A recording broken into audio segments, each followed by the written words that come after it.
in order for a coach to be a full-time CrossFit coach, they have to be really, really good, right? If they're not like exceptional at what they do, um, it's just not going to work. People aren't going to show up. People aren't going to see improvements, and eventually, like they're gonna have to find something else to do. You're an inspiration to our entire organization. Welcome to the Gym Marketing Made Simple podcast. We're going to be talking the done-for-you marketing and sales strategies proven to work with boutique fitness gyms to increase quality lead flow and grow your revenue. Don't try to be a professional marketer and waste tons of money. Let the experts at Lasso do it for you. And now, here are your hosts, Blake Ruff and Sherman Merricks. All right, guys, here we go. Another episode of the Gym Marketing Made Simple podcast. And as always, this podcast is brought to you by none other than Lasso, where we specialize in helping gyms grow, make money, affect more lives, and we don't do it in a sleazy way, right? So it's a win-win for everyone. Today, guys, we have a very special guest. It's a guy that I've known for a long time, Adam. Adam is a gym owner. He's up. I'm in Florida. He's up on the opposite end of the world. I'm going to let him sort of introduce himself. But a guy that I've known for a while, Adam Nieffer. Hey, buddy. Thanks for hanging out with us today. Dude, man, awesome. Thanks, Sherman. Thanks, Blake. Thanks for having me on, man. Happy to be here. Yeah, man. So first thing is I want you to sort of give us a little synopsis. Tell us about the gym. How long have you had it? You know, I know you've had some success with the gym, but like training athletes and stuff too. So just give everyone a little rundown. Yeah, man. I started doing CrossFit in 2005, so Yeah. it's been a while. Got my level one a couple years later. Was able to start coaching and realized pretty quick, like this is it. This is what I'm called to do. And so we opened CrossFit Fort Vancouver in Vancouver, Washington, right at the beginning of 2009. And man, we've been here ever since. So we're just about to celebrate year number 15 coming up in a few months. Congrats. So yeah, stoked about that. Dang, that's crazy. 15 years. That's in the CrossFit world for sure. I'm trying to think, when did I start CrossFit? I think I started around 09, 2010. But like all of us that have been around that long, there's that nostalgia that like people just won't understand, right? We used to meet on the message boards up on the .com and just watch the hours of Khalipa and Spieler videos, just veg out on those. Like some guys, they'll never know about that, man. Those were good times, man. Those were good times for sure. Yeah, definitely thankful to have been introduced to it when I was, and you hear that all the time, folks being like, "Oh man, if I would have had this," and I'm like, shoot, I feel pretty blessed to have ran across it pretty early on in my life. Yeah. So now let's talk about one thing. You've had the gym for coming up on 15 years. So obviously that's a testament to your work ethic and that type of thing right there. So tell me this: what are some of the things that you believe are really important to have a gym that long? Because I don't think many people really think of owning a gym as a retirement plan or retirement career. But what are some of the things that you think are very necessary or that you've seen work very well for you? I love that question because only see things from my own perspective. And I think that the cool thing about CrossFit gyms is there are so many different avenues that people go. Sometimes people want to do them kind of on the side as a hobby, and that's awesome. And other times people are like, I want to create this business that supports my family or maybe even supports other, professionals, employees within our gyms. And I think that the cool thing about CrossFit is there's so much freedom to kind of do it the way we see fit. Correct. And yeah, for me personally, I'm not the biggest like long-term planner when it comes to like the business. Yeah. I knew when I first started the gym, I was fighting fire, and I had an amazing job. I had retirement, insurance, benefits, all that, and I was like, you know what, I can help people more and better through CrossFit.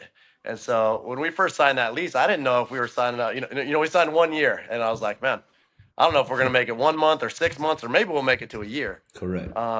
And really wasn't thinking about, that distant horizon, but was more thinking of like day to day, what do we need to do to serve people, to take care of people, and to provide something that has enough value in their lives that it makes their life better outside the gym. Yeah. And that was, like I said, about 15 years ago. And, we've obviously evolved a lot since then. And I feel like we've probably tried, almost everything out there. But those things have never changed, that core of just caring a lot about people and doing everything we can on a daily basis to serve them and make their life better outside the gym has just kept that fire lit since day one. Yeah. So now you've had the gym for 15 years. Tell me a little bit. So I really don't know off the top of my head. Um, outside of, like how many members do you have currently? But sort of look back and talk about some of those sticking points to get to where you are now, because I think that's really important. Yeah. Yeah, that's a great question. Yes. So right now we're about 420 members Okay. is right around where we sit these days. Yep. Sticking points along the way, to be totally honest, I don't remember. Yeah. Like, Got a I don't short memory. I we love it. I love it. yeah, we didn't I don't like we've never been fixated on the number, Yeah. like the membership number. It's just been kind of a natural evolution. Yeah. So I don't ever remember being like, oh man, we're stuck at 100. How do we break through that plateau to 150 or this or that? Yeah. I do remember early on,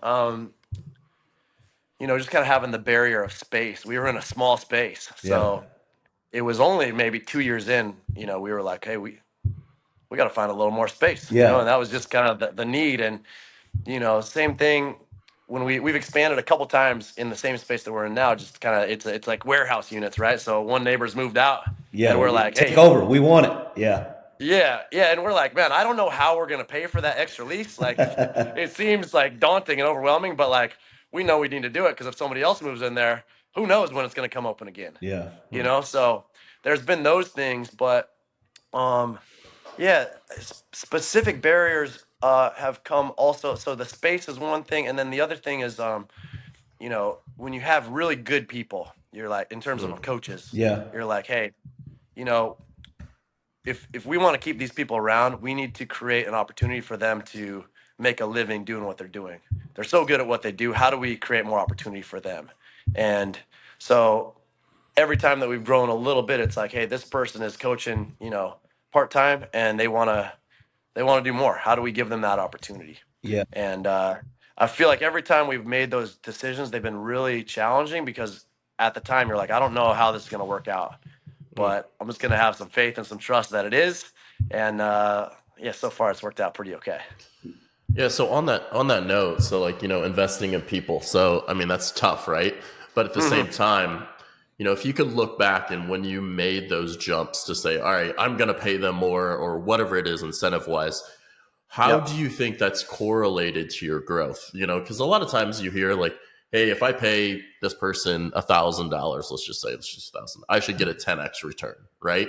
So looking at it, if in retrospect of looking back, how do you feel? Because I think one thing, like, we hear all these mentor companies, system processes and all these things, but a lot of times we leave out the, hey, you just really need great coaches that care about the people that walk in the door, that do an exceptional job. So, tell the listeners kind of like what you did, maybe even specifically how you incentivize coaches that worked well and what you've seen the fruit of that over time. Yeah. I'm glad that you brought that up, and really what you just said in terms of having exceptional coaches that do outstanding work. That's what it takes to be a full-time CrossFit coach.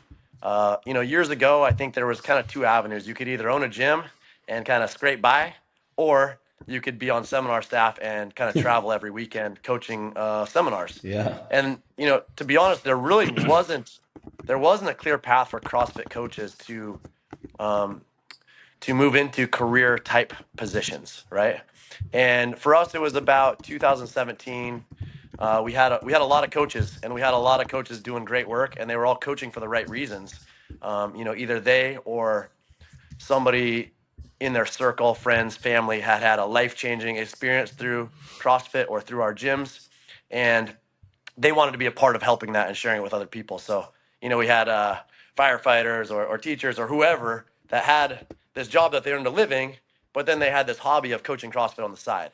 And the problem is we had a lot of really great people, but we weren't providing a lot of consistency on our product because it's next to impossible to have effective communication with, 13 coaches that are all just coaching a little bit here and there. Yeah. And so what we realized is that we needed to, in order to create a career position for a coach, you can't be on the floor coaching 40 hours a week, right? Yeah. So we needed to define what a full-time coach would look like. And for us, what's kind of evolved is usually like 15 to 17 group classes a week, and then try to find other roles that are in their wheelhouse, so to speak, that they are both have the skill set and passionate about doing, in addition to coaching that provides some value for your gym. So maybe it's that kind of like athlete success manager. Maybe it's a person that oversees and runs your retail. Maybe it's a person that does your website or puts your programming into your app. So all those tasks that are super important to the gym, Yeah. finding ways to allow your team members to contribute these vital roles that allows them to solely be a CrossFit coach and not, coaching 40 hours on the floor a week because they're going to get burned out so quick. So yeah, it's been a process for sure. I know that was a long-winded answer to really defining what a career coach looks like and figuring out where our really great people want to be, what they want to do, how they want to spend their time, and trying to get as close to optimal as we can for everyone. Yeah. No, I like that. How many coaches do you have on your team right now? We have 5 of us that are full time. That Gotcha. this is what we do. Gotcha. Yeah, Okay. and then we there's definitely additional employees, coaches Yeah. that still are part time, and are Correct. still like a critical part Yes. of our team Of for course. sure. Of course. Yeah. No, I was running. Um, Yeah, I was wondering how many folks you had in there full time. Like, I mean, that's a lot. Five. Five people that are yeah, full time plus part time coaches. Yeah. How many classes do you guys run a day? uh, we run 14 CrossFit classes and 5 weightlifting classes and a a couple other specialty classes. Yeah. Not every day necessarily though. Gymnastics, that type of stuff. Yeah, no, that's crazy. Yeah. That's just so many classes. What time? So, do you guys run classes consecutively, or is it back to back? How does that work? Yeah, we run basically like our schedule. We'll run classes every hour, like 5, 6, 7, 8, 9, 10, 11, 12, and then sorry, 5, 6, 7, 8, 9, 10, 11, 12, 1, and then 3:30, 4:35, 36, 30. So there's Okay. a little break in the early afternoon. Yeah. But we only have like 2 blocks a week where a coach will coach 3 classes consecutively. Okay. Everything else is 2. We Gotcha. found that to be kind of optimal. Like 2 classes, you can really bring it. Yeah. 3, we have that morning shift of like a 5, 6, 7 that Yeah. just works out really well. Yeah. But everything other than that is just 2 at a time. Otherwise, it's just hard to bring the energy. Yeah. Once you get 3 classes in. Yeah. No. I get it. I get it. So tell me this. Let's talk about some fun stuff for a second. Because when Yeah. okay, well, first of all, let's have a little fun. So as you guys know, I'm always trying to get people on the Lasso team and get people working with us. So I reached out to Adam. Now Adam didn't know it was me because it was a text message, and he was like, Yeah. "Hey, my gym has this. Take me off your list." I was like, "Hey, brother, just so you know, this is Sherman." He's like, "Sherman, what's going on?" I was like, "Hey, man, like it's fine, but." I was like, you still should come and be on the podcast, even if we can't work together. And then here we are. But like I love it because I know that. I mean, I'm the same way. I get so many text messages and emails, and but then when we figured out what was going on, then we were like, oh, okay, like let's connect. Like I just thought that was super funny. um, so Yeah. It was one of those things. I was like, yeah, I didn't know it was you. And then I was like, okay, whenever I get one of those text messages that's like, I don't know where it's coming from, I correct. usually try to like respectfully be like, hey, thanks, but no thanks. Yeah, yeah. No, I That got you. type of thing. No, it was And a respectful. No, it was respectful. It was good. But I was like, I'm gonna let him know it's me now. Yeah. yeah, exactly. No, that Dude, was I good. appreciate you reached out, man. So now tell me this because when we talked, you told me you just had came back from this wicked race or something. You got to fill me in on that because I don't know anything about all that you were doing. All right, so tell me about it. Because you were going for like 700 days. You walked like 50,000 miles or something. Yeah. Exaggerating, but tell me though. Okay. Yeah, no, I just got back from the sport is called adventure racing, and it's funny because my whole life I've enjoyed like competition Yeah. at various levels, and I certainly still enjoy that in CrossFit. Not necessarily like at the highest level, but Yeah. I just enjoy sport in general, like all sports competition, just kind of challenge yourself. And a friend of mine introduced me to a sport called adventure racing, and there's an expedition length adventure race that we do usually once a year. That's about this one was 7 days. And yeah, mountain biking, like trekking, running, paddling, canyoneering, climbing. So just like a really big combination of skill sets and the physical part, the mental part, and also there's a navigation component. Um, Man, there's just like there's so much to learn and so many different challenges that I was just really drawn to that. And so yeah, once a year, I kind of just like it's funny because you can't use a phone, right? You got no GPS or GPS watches or anything. So once a year, I throw my phone in the glove box of my truck or whatever, and then we go out and we do this race for 6 7 days. So just coming back from that. Now, see, here's the thing. Like you're talking to a novice beginner. I'm super ignorant. You got to give me a little more detail. Like you're talking high level because you think I know what you're talking about. I know it's an adventure race. I know you start. So you start at point A, and then they just tell you end up at point B, and you get there how you can. Like you got to give me more. Well, kind of, yeah. Basically, you show up. They give you shoot for a race this long. They're going to give you about 30 maps, Okay. and on those maps, there's no route that you follow. There's Okay. checkpoints. Okay. And a checkpoint is literally just a like an orange box in the middle of the woods, and Okay. it has a like a hole puncher on it. So when you get to that checkpoint, you take your passport and you punch your passport to prove that you were there. Ah, got you. Um, so think of it as an AMRAP. Yep. Basically, throughout the course of whatever this is 7 day race, you're trying to collect as many checkpoints as you can. And then along the lines, there's also transition areas. So the first leg, maybe it's like a 60-kilometer trek. So you get all the checkpoints you can, and then you get to the transition area. You take your bike out of a box, put it together, and now you're going to ride for 100K Okay. and get checkpoints along the way there. There's another Okay. transition area. Now you're going to. So it's teams of four, Okay. which I think that's the other reason I'm really drawn to it. I realized this about myself maybe I don't know why it took me this long, but it was only like maybe 4 or 5 years ago. I realized one of the things that like just lights me up and it kind of like fills my cup is being a part of a high functioning team that takes a lot of pride in a job well done. And certainly that's the case on adventure racing. It is a team sport. You're all together the whole time.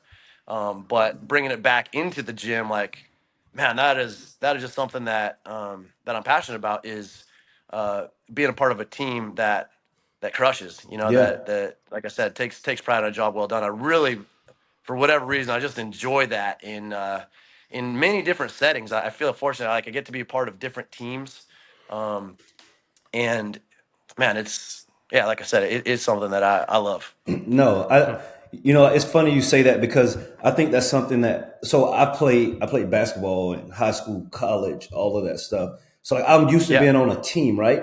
And Mhm. then, and then when I got into CrossFit, just where I lived, I got into the competition side of it. And then back then it was all about individual, right? So I got into this individual sport and I had success with it, I had some big success, but I figured out very quickly that like doing it on my own, like that wasn't for me, right? So I would say probably for me, 8 9 years ago, I figured out that hey, I can do some things on my own and have immense success, but it's so much better when you're on a team, man. I don't mind the grind and all of that solo, but like just being a part of something bigger than yourself and people depending on you and you depending on them, like there's something special about it to me. So I totally get that for sure. Dude, 100%. And you see it in like different elements of your life, right? Like you're the leader of your team, obviously for your gym, but also for your company that helps gyms be Correct. awesome, right? And so yeah, that's definitely a common thread. I see that a lot, Yeah. and definitely thankful for it for sure. No, for sure. So now we've been talking about the coaching. week, a couple weeks ago, we had Fern on here from Best Hour of Your Day, and Oh, they cool.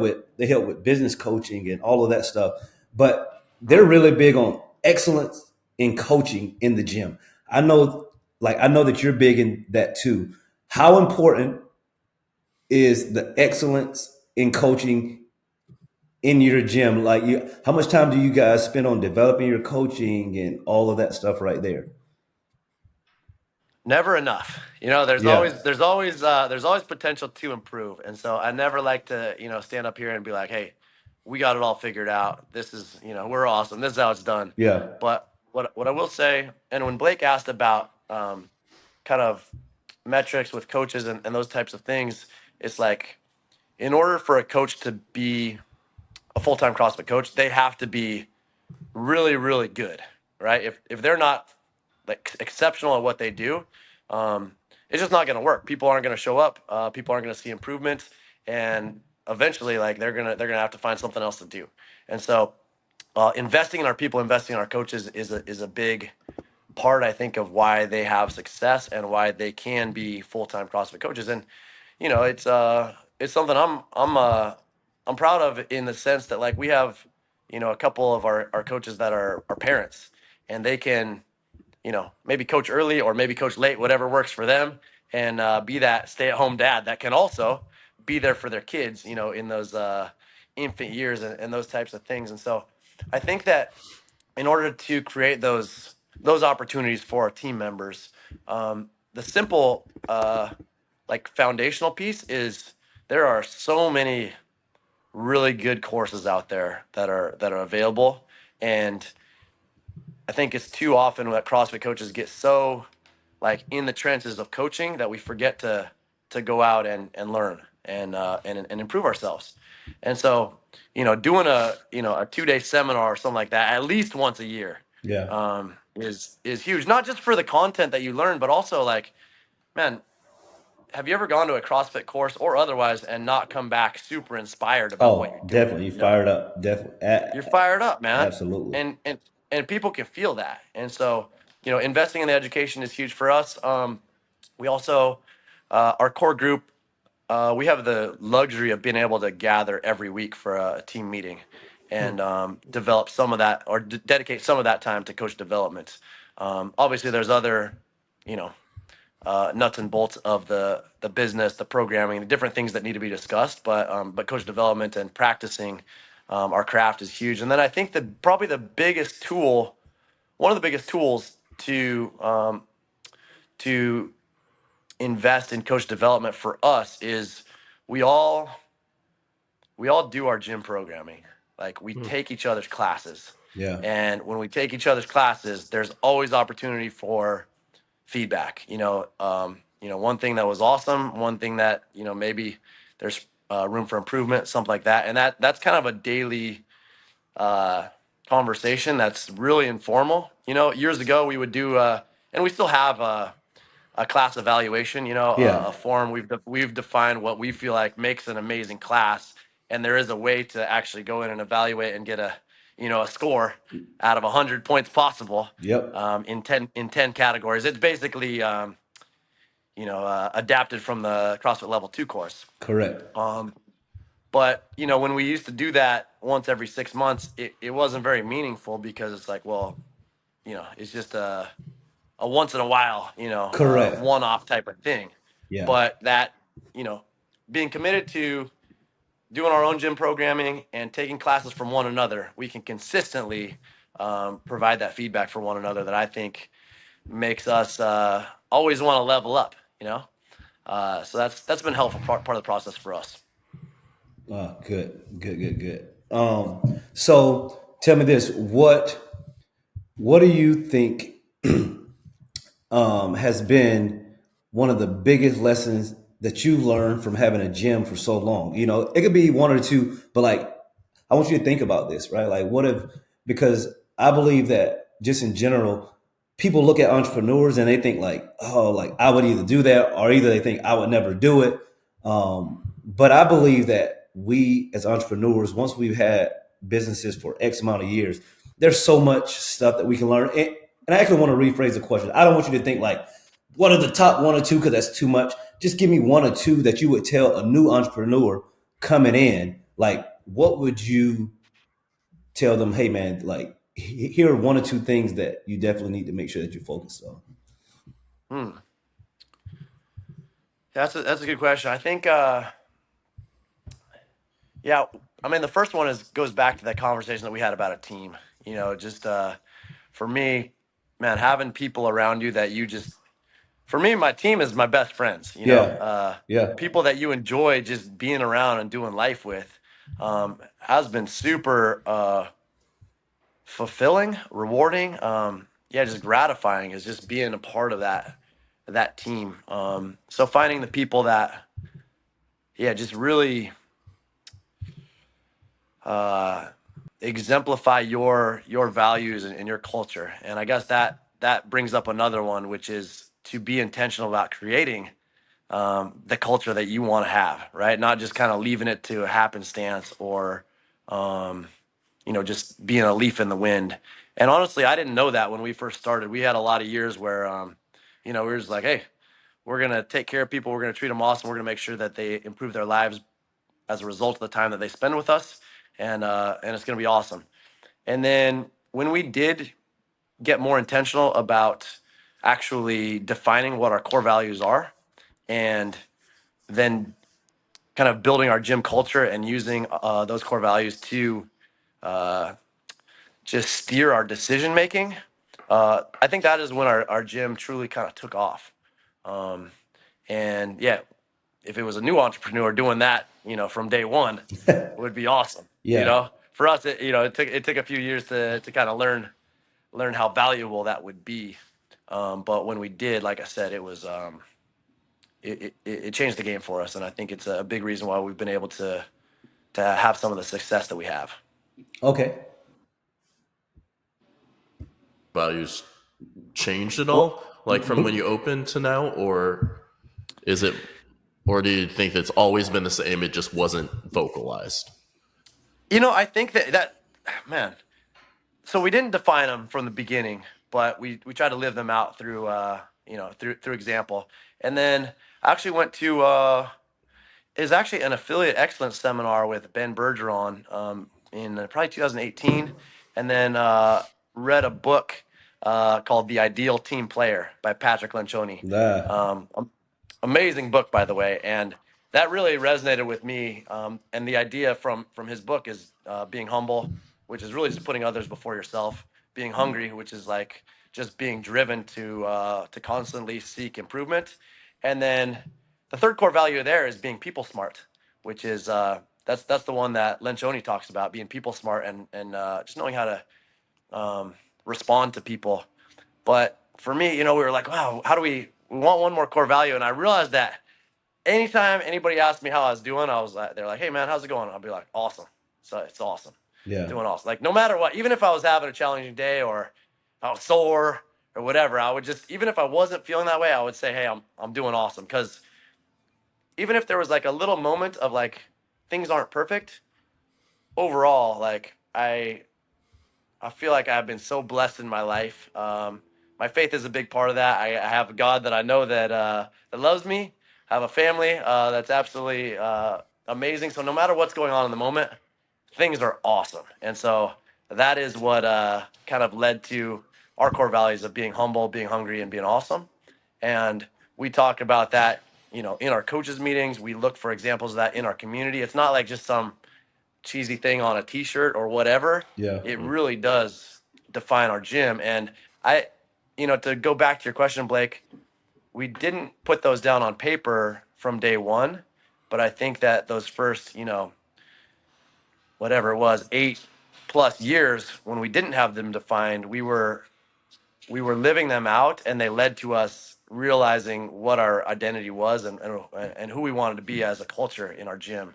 And so I wouldn't say it's time wasted, but at the same time, having a firm sense of core values, a firm sense of identity, a firm mission and vision for your gym, I think is a very important part of the process. Not just gym, for any entrepreneur, like you said, Sherman, that's trying to find their way in the world. I think that's a great place to start. Good. No. I think those are all All great answers. All right, let's do a little rapid fire. We're gonna have a little fun, right? We're gonna have a little Yeah, fun. cool. So you don't get long to answer it, right? You don't get long to answer. I want you to, when I name something, give me the first thing that comes to mind. All right. Yeah. You ready? Got it. All right. Yep. CrossFit HQ. Awesome. CrossFit competitions. Exciting. Business coaching. Super valuable.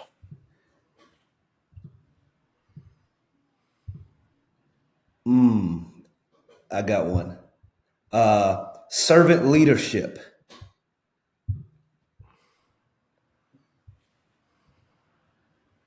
I love the idea and the term of servant leadership. Sorry, I'm going beyond one word. That's fine. That's fine. I knew that was gonna get you. I knew it. Yeah, I hope I aspire to be a servant leader. I think that's how we should be as leaders of our gyms. That's how we should aspire to operate for sure. Good. Well, man, that was fun. It's coming up on our time. We're not going to keep you on here much longer, but definitely thank you for taking time out of your busy day. You're running a 400 plus member gym, so I know you're busy. So we don't take your time for granted, man. We really appreciate it. Man, hey, thank you, Sherman and Blake, both you guys, man. I appreciate what you guys are doing. I appreciate having me on, and I know that that lasso and just the heart of who you guys are is built upon like helping gym owners because you care, and I think that's such a worthwhile endeavor, and there's a huge need there, so it's such a valuable thing that you guys are doing, and I appreciate you guys asking me to be a super small part of it today. All right, man. We appreciate it. Well, guys, as normal, tell a friend to tune in, and we will see you guys next week. All right. Yeah. Thank you for listening to the Gym Marketing Made Simple podcast with Blake Ruff and Sherman Merricks. We hope you enjoyed. We believe marketing should increase revenue and not waste money. So book your free call today. Head on over to lassoframework.com. That's lassoframework.com and find the right words, get more customers, and increase your revenue. We'll see you here next time.